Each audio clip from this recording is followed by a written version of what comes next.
আল্লাহর হাবিব মসজিদে নববী শরীফের ভেতরে ঢুকলেন, দেখছেন এক লোক নামাজ পড়ছে। ওই ব্যক্তির সালাত শেষ হওয়া পর্যন্ত নবীজি অপেক্ষা করলেন, বললেন ইরজি ফাসাল্লি ফাইন্নাকা লাম তুসাল্লি। ও মিয়া, তুমি কি পড়লা? নামাজ? বলে হ্যাঁ। বলে যাও, তুমি তো নামাজ পড়ো না, আবার পড়ে আসো। ওই লোকটা দ্বিতীয়বার আবার নামাজ পড়লেন। নবীজি বললেন ইরজি ফাসাল্লি ফাইন্নাকা লাম তুসাল্লি। ও মিয়া, তুমি তো নামাজই পড়ো নাই, যাও আবার নামাজ পড়ে আসো। ফাকাল লাহু সাল্লাল্লাহু আলাইহি ওয়াসাল্লাম সালাস মাররাতিন। তিনবার আল্লাহ হাবিব তারে বললেন। লোকটা তৃতীয়বার বললেন আল্লাহি আল্লাযী বা'আসাকা ফিল হক। ওই রবের নামের কসম করে বলছি, যিনি আপনাকে সত্য নবী হিসেবে পাঠিয়েছেন, এর চাইতে ভালো নামাজ আমি জানি না। নবীজি বললেন আসো এবার আমি নামাজ কিভাবে পড়ি দেখো। সাল্লু কামা রাআইতুমুনি উসাল্লি। আমি যেভাবে নামাজ পড়ি তুমি সেইভাবে নামাজ পড়ো।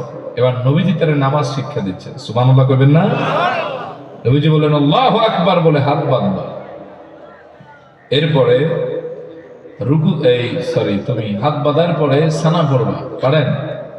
সুবহানাকাল্লাহুম্মা ওয়া বিহামদিকা ওয়া তাবারাকা ইসমুকা ওয়া তাআলা জাদ্দুকা ওয়া লা ইলাহা।